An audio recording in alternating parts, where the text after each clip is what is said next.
Time to catch rep. All respect to those who break their neck to keep their hope check. Cause oh, they sweat a brother majorly, and I don't know why your girl keeps paging me. Today we're doing Pac's "I Get Around" and "Start Me Up" by the Rolling Stones, which ought to be an interesting conversation. This is one of the ones that you brought to us, right? Like one of that.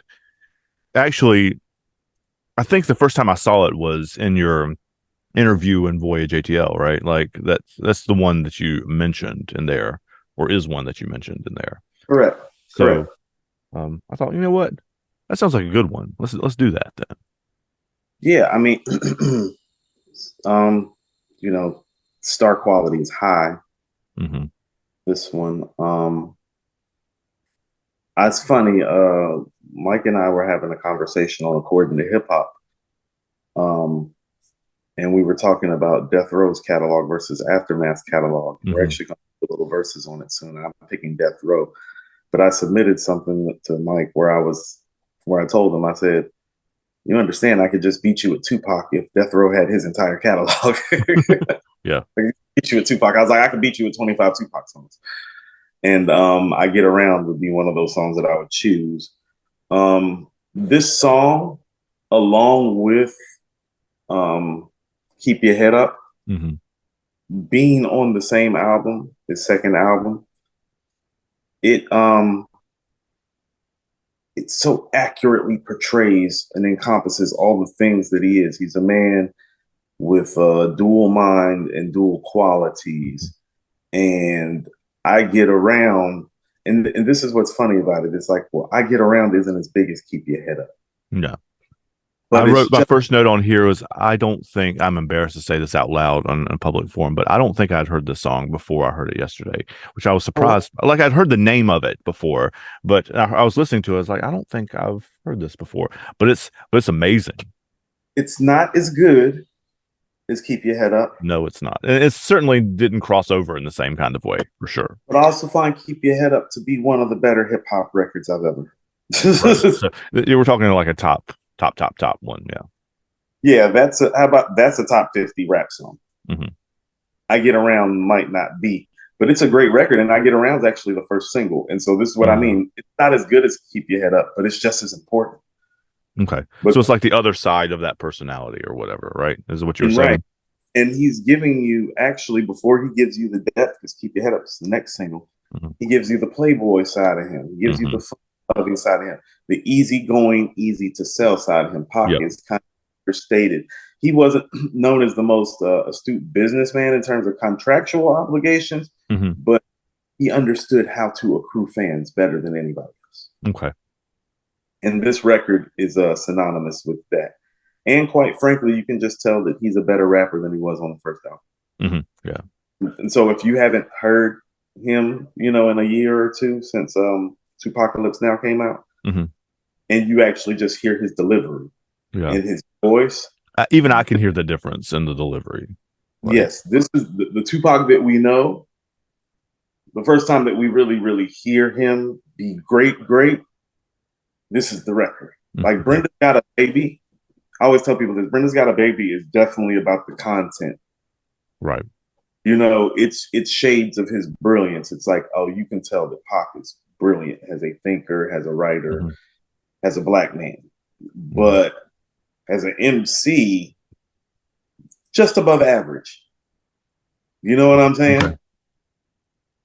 No, he's dope when I Get Around. Yeah, You know, the beginning of that verse, I can't do it, but the syncopated I can't do it. But like the flow on that first part of that first verse is something I'd never heard before. time to catch rep.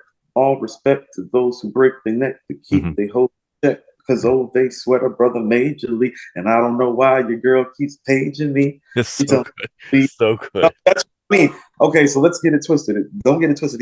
He's not rapping like that on the first album. No, that's what I'm saying. I'd never heard that before from him. No, he's got one album prior to this. He's got same song on Digital Underground. Nah, he's different. Hmm. He's officially ascended. So I also kind of remember this record in the manner of like, well, the Tupac that's considered to be epic kind of starts to take shape on this record, in my opinion. Hmm.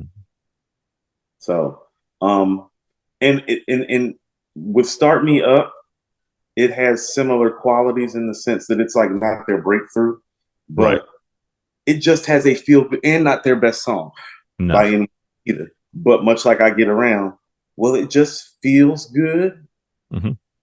and you can tell that the star is a star in Yeah. both. You know Yeah. what I'm saying? And Yeah. you can, This was also the first single off the that album too. Start Me Up was. It I, was I also can, one of the first videos that launched MTV too in mm, the early '80s. So it was like their beginning of their second act, sort of. I mean, right, like the right. MTV generation. They're legends Start Me already. Up is becomes one of those songs. Right. Well, they're legends already. Yeah. By the time Start Me Up comes out, like Start Me Up Start is Me Up is 20 years in. right. Start Me Up is that we still got it record. Yeah. Like, yeah, we can still make a banger. It's, Like, it's so a classic Rolling Stone sounding song too. correct. That's what I mean. It's like we still got it record. It's like, no, no, no, we Yeah. can still get in our bag and do what we do well. But both of the main characters, Mick Jagger and Tupac, I mean, quite frankly, they love women and women love them. That is very true.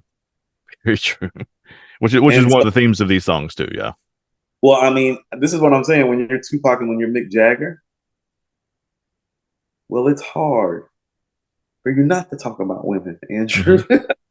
How are you not going to make songs about women? Women adore you. It's a central part of your life, right? Yeah. And you I will write mean, songs about your life. so I'll tell you something. I didn't realize that rappers were even sex symbols into Tupac. Mm. I was at Alexander Graham Middle, and one of my friends, young lady, had Tupac's second tape, Strictly for My Niggas, with I Get Around Mm. on it. And she was talking to her other friend. We used to have to sit three deep. You remember those three deep desks where it'd be three people in one Yeah. fucking desk? Ugh, I always value my space. Um, Yeah. but she was over talking to her friend, and they were talking about how sexy Tupac was. We were in seventh grade. Hmm. And I was like, hold up. I was like, Tupac looks good to y'all. They're like, Tupac is fine, Armand. I was like, I didn't know. You know what I mean? I don't look at Tupac that way. Sure. You know what I'm saying? But it was the first time that I realized because I was asking her why she had the tape because I'd never even seen her with a rap tape before. Yeah. But it was because of Tupac. Mm. Because Tupac was fine. So was the first rapper that I saw like have fans just because he looked good. Oh, wow. Okay. Right. It's like, no, no, no. There were demographic of women that just liked him because they thought he was attractive. They didn't even care about the music like all that much. It's like the music getting good and being good was a bonus. Yeah. And Mick Jagger has very much that same And kind of. I mean, I obviously he's a talented musician, and obviously he has all of that other stuff too. But he does have a subset of people that follow him, and still do, in fact, even at however old he is, 70, whatever, um, because he is not an unfortunate looking, and he's got that swag too, right? right. So that's really where the comparison lies. The comparison lies in the fact that like the leads in this story, well, they have a sublet following that you just spoke of that like have actually nothing to do with music. You know what I Hmm. mean? Yeah. That's not being so I'm glad that you brought up the swag part. That's not just being good looking, No, Andrew. that's charisma. That's like, yeah. That's the star power. That person's got it in spades. And so Hmm. you these two records how both the stars have it in spades. Because it's neither one of their best vocal performances, like No, in Tupac's best mic performance by any means. It's definitely not Mick Jagger's best vocal no, performance, no, not even but close. But it encompasses the sex symbol side of them, which is very much a viable part of who they are. yeah, it is. Yeah, you know, and also too, and it's funny. There's a little foreshadowing on the "I Get Around" Hmm. because you know some of the rhetoric that Tupac is espousing Hmm. is actually hurting him a year and a half later when he's facing sexual Hmm. allegation charges. You know what I'm saying? Right. Because this is on record, it looks like he exhibits this type of behavior with consistency. Right. So it's really so. This record is also the first time I felt like it's like, oh no, this could kind of get used against him in the court of law too. Right. And Right? that's It's one like, of oh, those interesting. Go ahead, say what you're saying. no, no, no. I mean, it's just like listen to the record. Hmm. Understand, man went to prison for sexual assault. Yeah. It's like, no, don't tell me this record didn't have nothing to do with it in the mind of the public Right. and in the mind of those judges and those juries and those Yeah. attorneys. Don't tell me that it didn't, because you have to understand, Tupac in 1993, like Tupac's always been a controversial figure. You know what I'm Yeah, saying? Making an album called Strictly for My Niggas. yeah. You know what I'm saying? He's coming from the Black Panther. Like, I mean, he's Yeah, got that history. he's a Um, Phoenix son. yeah, Yeah, it's different. He's Matulu Shakur's his stepfather. Like, yeah, this is sincerely, like, so yeah, they don't like the powers that be don't like Tupac.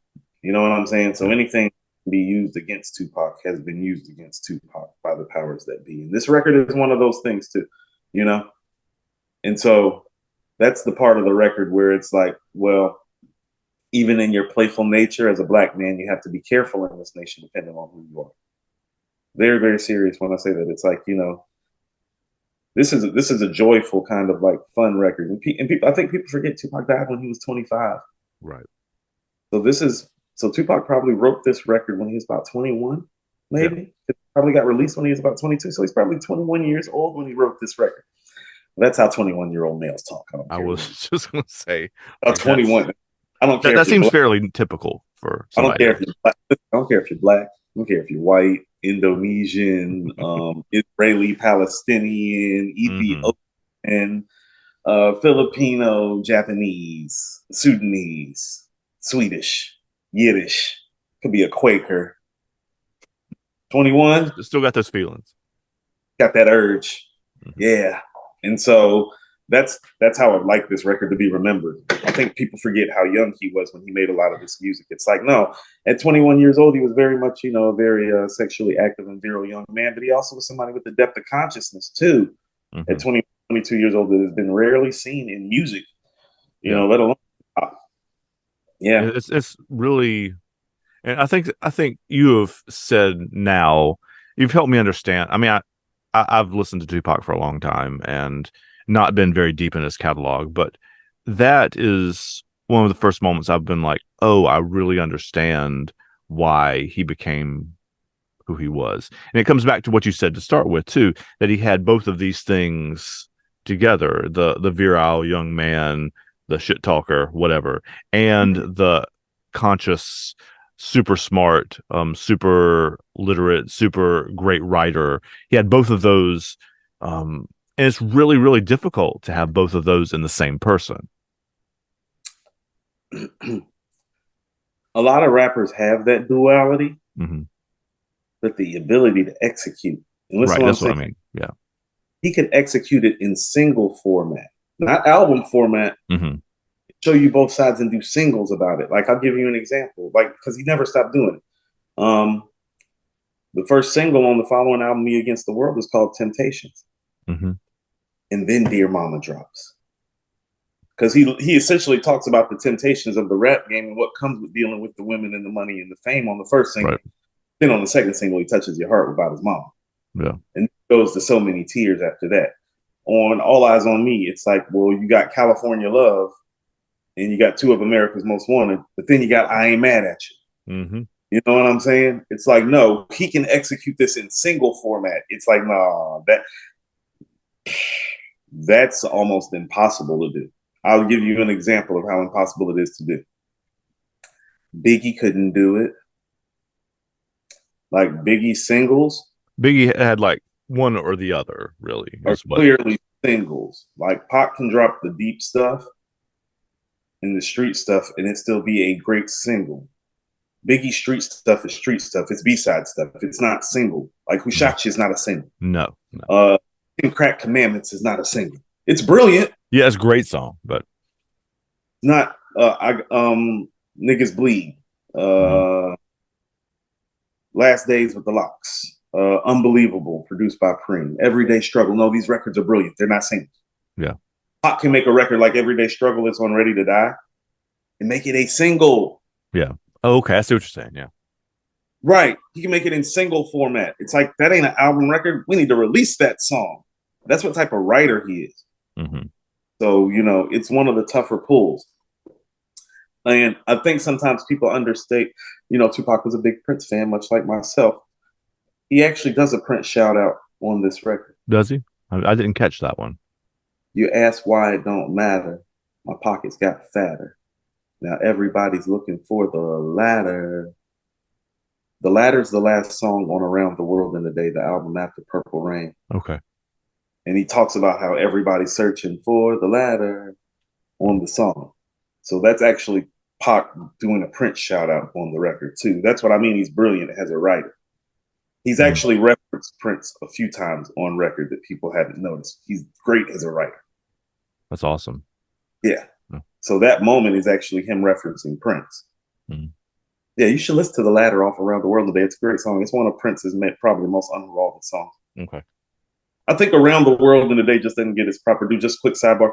Around the World in a Day doesn't get its proper due because it got released like 15 months after Purple Rain or some shit. You know what I'm saying? Yeah. Like Purple Rain. It's a hard thing to follow. Purple Rain was still playing. Yeah. Like, you know, I mean, people know Raspberry Beret and Pop Life, but it's like, people like, think about that. It's like Raspberry Beret and Pop Life be like massive records if they weren't after Purple Rain. Like massive. Yeah. They still are. But Raspberry Beret is one of my favorite Prince songs. I love that. I think, I mean, truthfully, Andrew, I think it might be one of his 10 best songs, honestly. Yeah. Because it encompasses so many things about his brilliance. You know what I mean? He has the most original hook game I've ever heard. Yeah. Like in genre of music. She wore a Raspberry Beret, the kind you find in a secondhand store, and if it was warm, she wouldn't wear much more. Yeah. Yeah. The way, I mean, and this is the thing that Pac does too, actually. Actually, Mick Jagger's doing it too about motorcycles, but he's taking something that works on a literal level, but he's also making it a metaphor too. Like Prince is talking about somebody who's literally wearing a hat, right? But also he's using it as a metaphor for something else too. Correct. And Mick Jagger, I mean, the metaphors around motorcycles or whatever and Start Me Up. I mean, that's what's going on. Well, not the sidebar too far, but you know, I mean, this is something that great writers do. Mm-hmm. Well, you know, Raspberry Beret is about him losing his virginity. Mm-hmm. You know what I'm saying? It's like, but he frames it, you know what I mean? Like, it's just, you know, it's seeing a girl walk on the street or whatever. Yeah. Yeah. It's the brilliance in a writer, but it's also, you know, the use of metaphors, literary writing devices. What you usually find with a lot of the guys, some of these best songs, you see how often we talk about the writing, the composition, exactly, the writer. That's why these songs are great too. Mm-hmm. You know, like, no, you need to be skilled as a writer. You have to have that too. Yes. Yeah, you have to have that part. It's like you need to be able to write the song. Like, there are plenty of people out here trying, you know? Yeah. And Mick has that too. We cover, what's the Rolling Stone song we did that's like a whole metaphor for like loving a black woman, pretty much? Brown Sugar. Brown Sugar. Yeah, I mean, that's pretty much saying I like black. No, and he's very clear about that. Yes. Right. Yeah. You know, but it's beautiful because of how he weaves it together. Just like what's the Led Zeppelin record? Whole Lot of Love. I mean, there's lots of Led Zeppelin records that do that, but yes, that's the one we talked about. Right, Whole Lot of Love. It's like, no, that's part of it. It's like all these songs are brilliantly written and thought of in a literary sense, as you can tell that the writers were trying to write. Yeah. Not just like, oh, let me make this hit. It's like, no, they're writers. They care about the craft of writing the song. Yeah. Yeah. And it covers all of the things. Like Little Red Corvette is about sex. Yeah, it is. Little Red Corvette's another one of my favorite of his songs. Right. Yeah, that's up there. I think Ray is actually better than Little Red Corvette, but that's just personal. Yeah, I do too, but like I love them both. So correct. But yeah, so you know, not to riff too far into it, but it's like part of what makes these dots connect for us so easy is like, especially when guys are all time great. And I'm not saying this, but there are levels to it. And I even realized in the course of us having this conversation, well, it's not fair for us to do this show and put Mick Jagger next to anybody less than a Tupac and vice versa. Yeah. You get what I'm saying? The other ones we did, I think he was with Kendrick and with Nas were the other two that we compared Rolling Stones to. I think we did Brown Sugar and Ultra Black. Was that the one we did? Yeah. Yeah, and that's how it should be. Mm-hmm. You know, because operationally speaking, they exist in a certain place.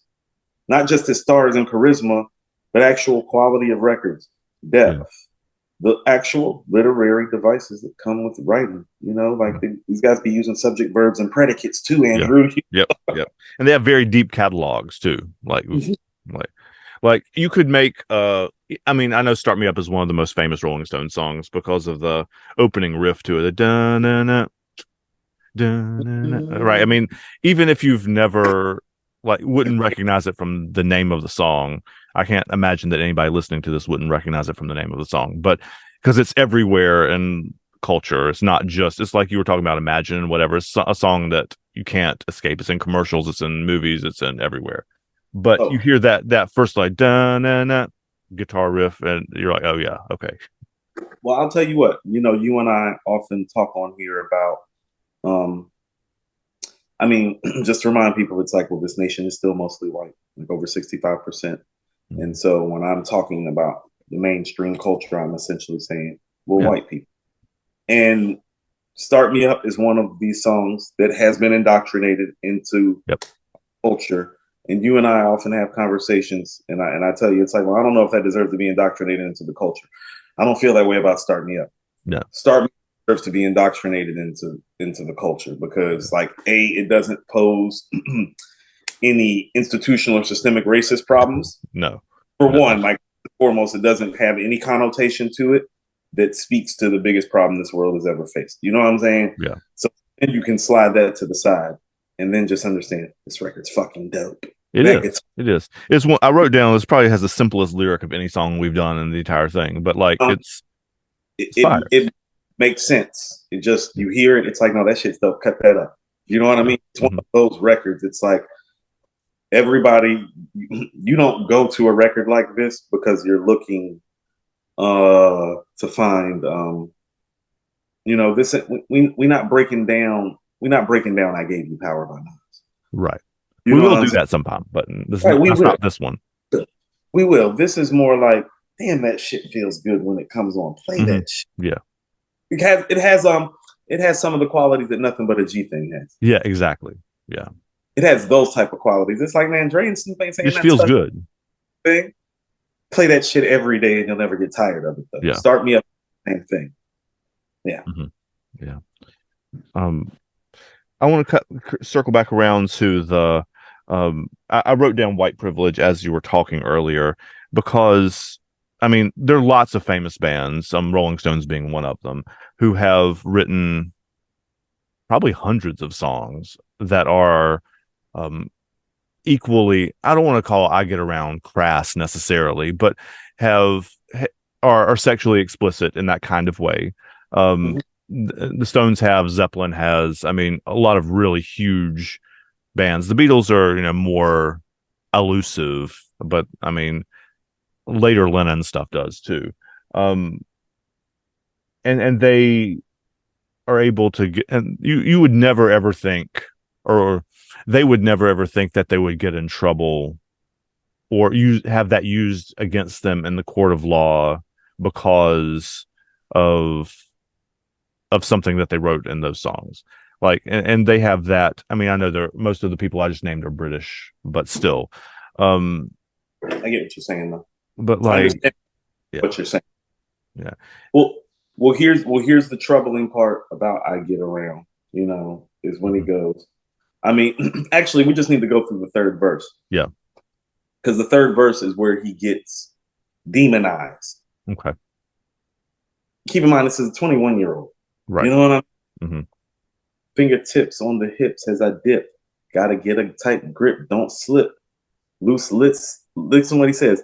Loose lips sink ships. It's a trip. I love the way she licks her lips. See me jockey. Put a little wiggle in her hip because I'm watching. Conversations on the phone till the break of dawn. Now we all alone while the lights on. Turn them off. Time to set it off. Get you wet and soft. Something's on your mind, let it off. You don't know me. You just met me. Well, if I couldn't have it, silly rabbit, why you sweat me? There's a mm, lot of rich G's doing time because a groupie did the truth and told a lie. You picked the wrong guy, baby. If you're too fly, you need to hit the door.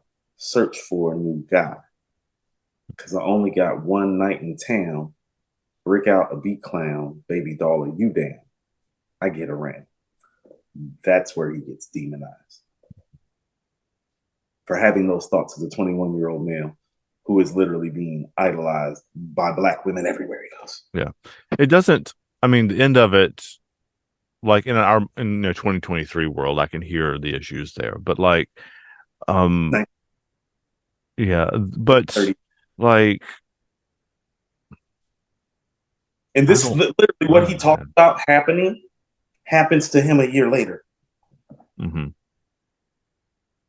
Tell me this record doesn't have something to do. Yeah. I You mean, feel I me? don't know. It may have put the idea in people's head too. Like, I mean, it's already no, it's obviously something that's already going on.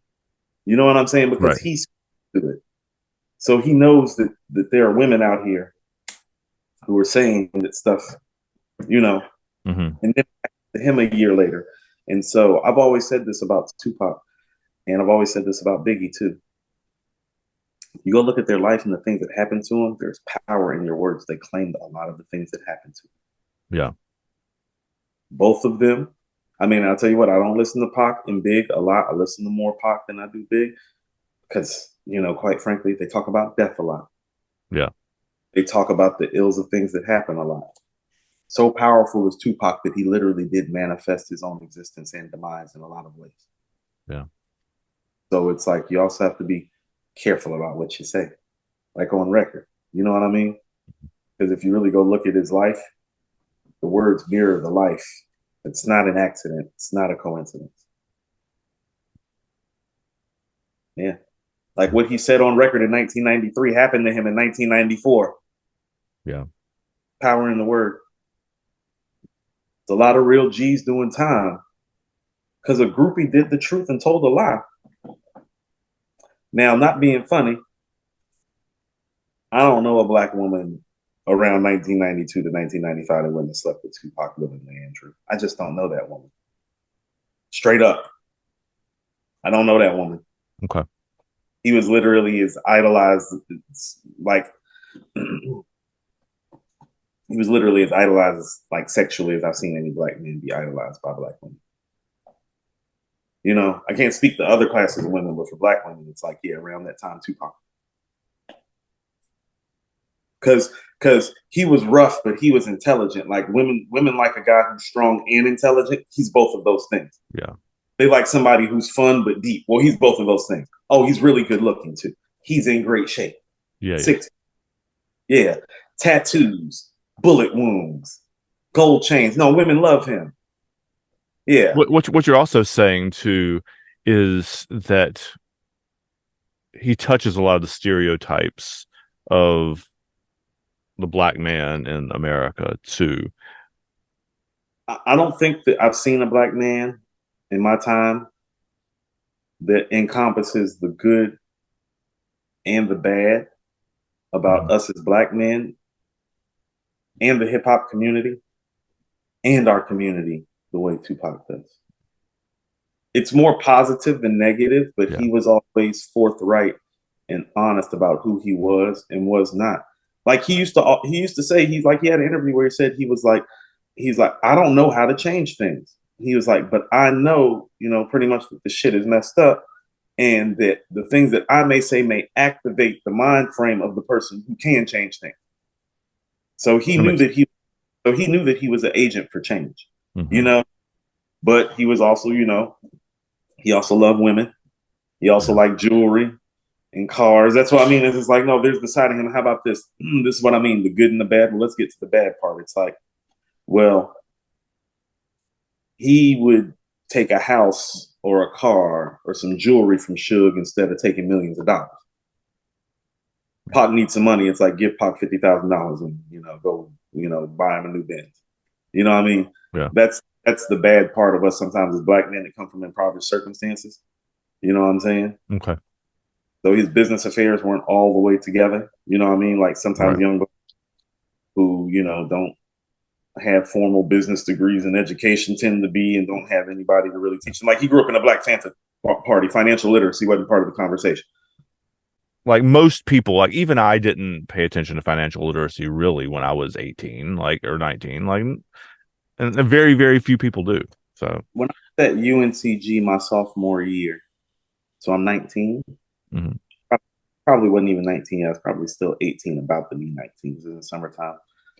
I had this older upperclassman I was cool with, really, really savvy guy. He was one of those guys just built for business and nothing else. He gave me a stock tip one day. First of all, outside of Dr. Bratton Mhm. in applied economics doing the stock market shit with us, you remember that? Yeah. Outside of that, had no knowledge of stock market whatsoever. And to your point, even though my team came in second place, Andrew, I paid very little attention to what Dr. Bratton was teaching us about stocks. I was like, I live in fucking Southwest Boulevard in the hole. I don't even know if the lights are going to be on when I get home. Ain't nobody thinking about no damn stocks. That's Mm. Right. part of it. Um, but he gave me a stock tip, and it was for a stock that, and when I started becoming financially literate, which is probably about a year and a half later, I remember a commercial came on the television, and it was the company that he told me I needed to go invest in. Now, at the time, I think the stock price for that company was probably like $7. Mhm. And he told me, because I had some extra money, he was like, you need to go buy 100 shares of this company. You know what I mean? And I didn't, because I didn't understand what the hell he was talking about. And so that day, I remember looking up, we got a newspaper, because this is still before like the internet. The internet exists, Right. but we still dial up shit. And it's like, I didn't know where to go to get like stock information. So I went and got a newspaper and went and found the company to see what the price of the stock was. It was like 756 when he told me that a year and a half before. The stock price was like $99. That's a lot. And and that's where my journey with financial literacy started. So I agree with you in the sense that it's like financial literacy usually starts when you do something stupid about money. Yeah, exactly. And that's And usually most when, and most like, young people like haven't been around long enough to do something stupid yet. like with your money and with real money. Because here's the thing: he knew that I had like a spare $500. You know what I'm saying? Yeah. And you need to take that and go buy 100 shares of this. You know what I'm saying? Hmm. And I'm like, okay. I'm like, well, that's $700. He's like, well, you got five, so like about 75. You know what I'm Yeah. saying? Like it was that conversation that I didn't, and then I think, and then I went and did the math on what I could have had, and I was like, and that's when I started being, That's that's something I actually need to pay attention to. Yeah. okay. So we need to pay attention to shit like this now. Yeah. Missing money, yeah. And so I agree with you on that. So appropriate sidebar, a little financial literacy on your music today. That's great. Start Me Up is not a super complex song in many ways. In any ways. Uh, So there's not a whole lot left to say about it, I don't think.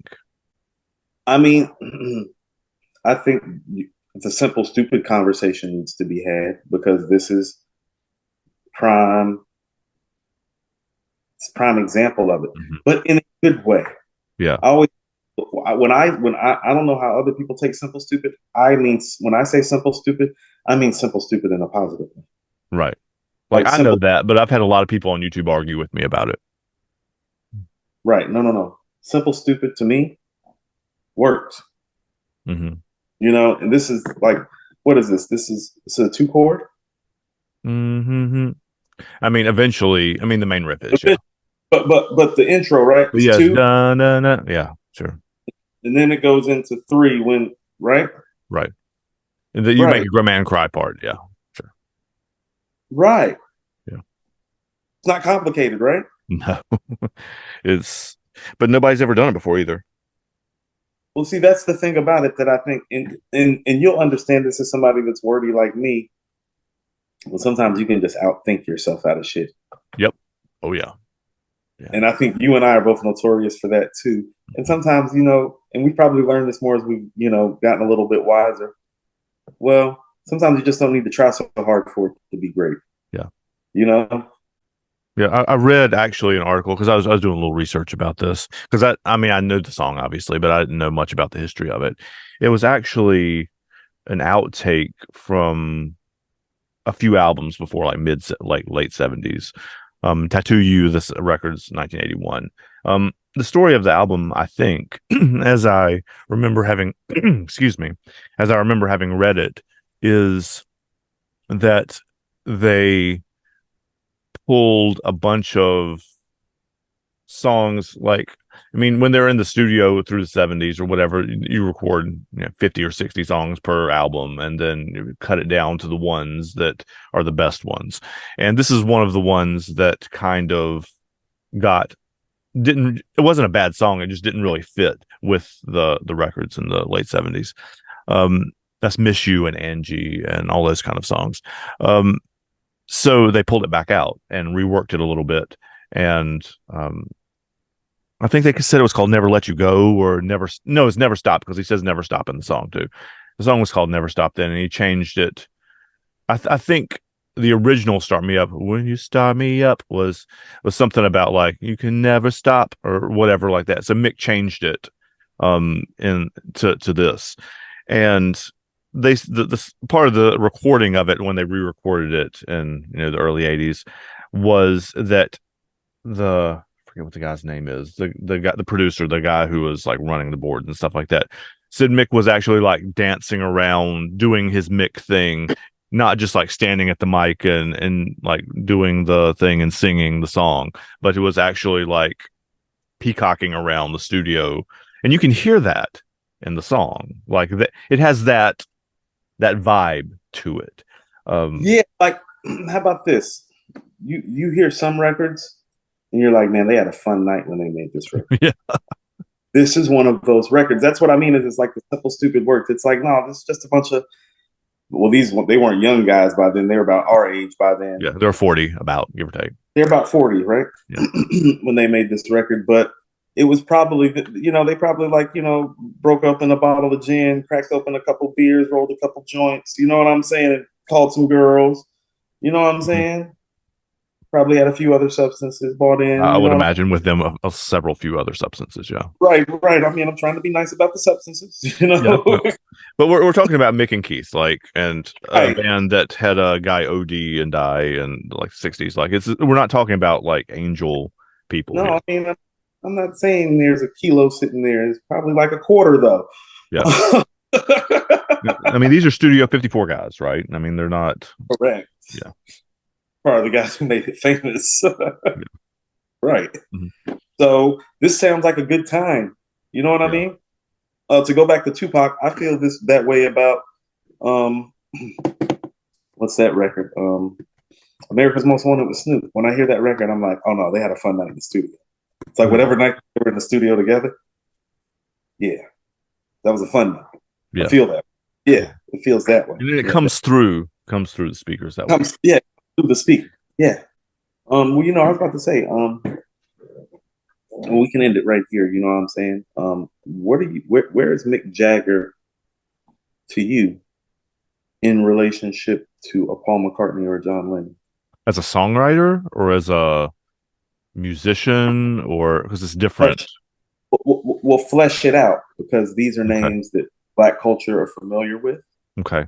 I totally see. I'm asking you like a Black man who don't know really shit. You know what I'm saying? I mean, I know but like but yeah, Right. we have to have the conversation to Right. Right. know But for the sake of the conversation and why we started doing this, I think we should provide, or if you could okay. provide some to who Mick Jagger is in relationship to those two guys. I'm I mean, trying. I'm going to say this for you. He's not the songwriter that either one of them are. No, no, no, no, no, no. He's not even close. Right. But that isn't to say that he doesn't do what he does Just as very, well. very, very, very well. It's there have always been, or in many ways, there are like two major British bands that are at the like apotheosis, like at the top of the ladder at the same time. And the Beatles and the Stones were those in the 60s and 70s. Well, in the 60s, because the Beatles weren't around in the 70s. Though Lennon and McCartney and George Harrison and Ringo Starr, all four had robust solo careers through the 70s as well. So they are one, and there's always one that's kind of more erudite and educated sounding a little bit, and one that's more like raunchy, kind of getting with the women and the drugs and the whole deal. Not that both of them weren't, but like there's so the Beatles and the Stones they weren't really in competition with each other. I mean, they didn't Right. feel that way about each other necessarily, but they were um ki- kind of portrayed in the popular culture that way. I mean, the Beatles had broken up. John Lennon was releasing Imagine. George Harrison was releasing All Things Must Pass, which is My Sweet Lord, and um, starting to get into more religious motifs and that kind of thing. And Live and Let Die comes shortly after that too. We talked about that song in the last episode too, McCartney's song. Um, and Rolling Stones were releasing Sticky Fingers and Exile on Main Street and those kind of albums, which is the album with the zipper on the cover of the fly on the, okay. So that's at the same kind of time. So that Right. just gives Right. you a sense of like the contrast between who they were in the culture. Same way with Oasis and Blur in the 90s. I mean, it works the same Okay. kind of way. Okay. Um, Good context. so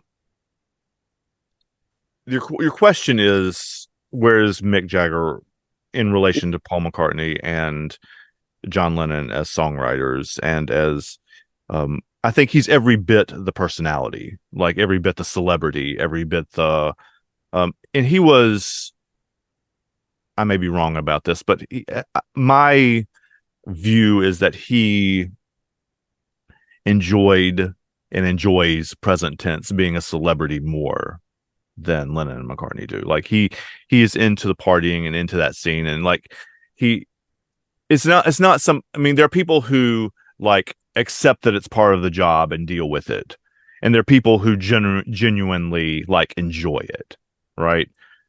Freddie Mercury was somebody who genuinely enjoyed it. Um, and there are other people who just kind of, deal with it because it's part of the deal. Um, I don't think Mick Jagger's not the singer, like just stand in front of the microphone and singer that either Lennon or McCartney are. I don't think. Definitely not Paul McCartney. He doesn't have the sense of melody that McCartney does, but almost nobody does. Um, he's a better performer, I think. Like as just like a front man, he's a better, like he's a more compelling performer, I believe. But I can't think of like the hip hop corollary to them, but It, one's one's party music essentially, and one's um John, more conscious, I guess. I mean, so two people from those things, and they can both cross over sometimes, but um generally speaking, that's how they're viewed. I think Mick Jagger would be Jay-Z. Yeah, that'd be a perfect comparison for him. Yeah, that's a great. Based on what you just said, it sounds like Jay-Z to me. Yeah, I say that, yeah. yeah, Mick would be Jay-Z. Yeah. I think And Jay Z would be flattered by that too. Like that's, if you're comparing him to to Mick Jagger, that's like yeah, I that's think, top level. yeah, I think, yeah, he would be Mick. I think Nas would probably be more Paul, the Yeah, songwriter, yeah. melody, the one that's like got that writing ability. Where you're like, man, that's really beautiful. You You would know, think of, I would think of Nas more like Lennon than McCartney, honestly. I, I think on a personal level, Yeah, yes, yeah. but I mean, I think Paul McCartney's a better songwriter than John Lennon. Well, Paul Am I wrong? McCartney is a better songwriter. But that's what I think John Lennon's a better writer. Does that make sense? I think McCartney is the I is a better sense of melody, and no, Lennon has a better sense of lyric. I think right. that is what where I'm going with that. I'll give you that. That would probably make Paul McCartney more like Biggie and Nas more like John Lennon. That would make sense because I would, that sounds right, better to me. right, Like because that kind Paul of, McCartney with the melody and Biggie with the melody is way yeah. better than. That works for me. Yeah. Yeah, that makes sense. See, that's what I mean about contextualizing. I wanted you to explain it so I can kind of like think of some people to kind of like Hmm. spit that black side of things. You know what I mean? So yeah, I think that'd be accurate. Mick Jagger would be like the Jay-Z, Nas would be the John Lennon, and Biggie would be the Paul McCartney. And that makes sense too, because nothing against Jay and Nas, Biggie did make better songs. Hmm. You know what I mean? But mostly because of the melody. You know what I'm Paul saying? McCartney is the one of the best melody writers that's ever been in music. I mean, if you said he was the best, I wouldn't argue with you. Yeah. I Yeah. mean, he even makes fun of himself. He has a song from the 70s, like in his solo career, called Silly Love Songs. And he's speaking back to the thing where everybody's just saying he writes dumb love songs. And his lyrics are have never been like Lennon's or George Harrison's either, actually. They're not, that Right. complex, and Right. it's but No, that's that doesn't mean that they're not beautiful, and that no, that's doesn't very mean that he's not capable of that. no, it's very Biggie like in the sense it's like, well, he didn't rap like Nas or Rakim or Black Thought do necessarily, but was always considered just as good about the melody, about the flow, about the delivery, Hmm. and where he's kind of like Paul McCartney. The subject matter was never, um, they didn't talk about social issues really that much. Right. You Yeah. know, yeah. Yeah. So I can totally see that. Whereas John Lennon and Nas definitely talk about social issues, Yeah. and Nick and Jay Z definitely like enjoy fame, but have like amazing agility and flexibility, and even down to the stage performance aspect too. Because Yeah. Jay's a better Yeah. performer than Nas. Yeah. Yeah, You he you is. could put like Rakim with George Harrison or somebody like that who is um not Like lyrically. as who is lyrically incredible, who Mm-hmm. is not given in the modern world the same props that he probably should. But so think about, just for framing up the hip hop conversation, think about for a decade if Nas and Right. No. Rakim and Biggie Right. were all in the same group Right. No. together. No. No. Like No. I that's like yeah. So hold on. crazy. So yeah. So it's like you got Nas, Rakim, and Big in a group together. Yeah, exactly. Yeah, I get what you're saying. Yeah. Yeah, that's that This would is be the serious. Yeah. that would be the best group ever over here too. Yeah, exactly. And that's the point that we're making, right? That's Right. I will tell you, I just thought about this while we're talking about. I do prefer Stevie Wonder's melodies to Paul McCartney's melodies, I will not argue with that. I'll put but Stevie Wonder up there. but intrinsically, like for me personally, I think Stevie's probably the best songwriter ever, though. I don't want to argue with that. That's Yeah, like I mean, I'll put Joni Mitchell and Stevie Wonder like at the top. Like I can they're that, the pinnacle but of. his this is what I mean about like I would prefer his melodies. He catches so many different melodies and creates so many different Yeah. melodies. You know what I mean? He and not being funny, he does the serious love song better than McCartney does. Hmm. Oh yeah. Like Stevie says shit that makes you want to cry sometimes. It's like, No, no, if you're going to say Stevie Wonder's a better songwriter than Paul McCartney, I'm not arguing with you about that. no, That's no. no. I mean, he was the Paul guy that I was. McCartney probably wouldn't even argue with that, honestly. Stevie would be the guy that I would just think of in that conversation. Just all things being fair and considered. I just wanted to say that right quick Yeah. before we go. Yeah. Yeah. That's cool. It's good to give some contextualization for that. If you don't listen to the Rolling Stones regularly, you should do that. It's just fun. It's just fun. Just put on a Yeah. Rolling Stones like Yeah. playlist or whatever. You can find them in Spotify or Apple Music or whatever, and just listen, man. And I It's just good like stuff. as far as riding in my car, I do prefer to listen to the Rolling Stones and the Beatles. I do. Hmm. Yeah, I do. Like I'm definitely more likely to play a Rolling Stones playlist in the car than a Beatles playlist. It's like, yeah, I don't. I made a short actually yesterday or the day before where this is a longer version of the story that I want to tell probably, but the one of my friends posted that she found one of her dad's records, Shakedown Street, which is a late 70s Grateful Dead album. Mhm. And so I listened to it like while I was driving my youngest daughter to daycare.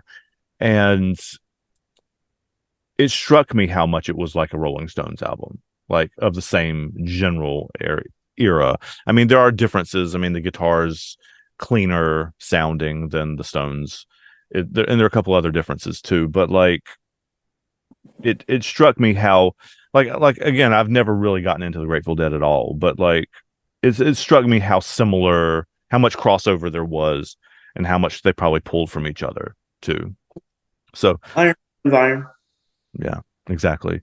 Um, Jerry Garcia was one of those dudes too, man. Like I don't know as much about him as I should, but like he was one of those dudes up there in that echelon with with your Paul Simons and with your Bob Dylans and with all of them. Like he belongs in that conversation as well. Um, so we actually may just get to talk about him next because Sugary is one of his songs from the Grateful Dead, and we can do that in Hey Ya next if you want to do that. But yeah, I think this was an interesting conversation. And went in lots of different directions and touched lots of different things. Yeah, yeah, as we usually do. Yeah. As we usually do.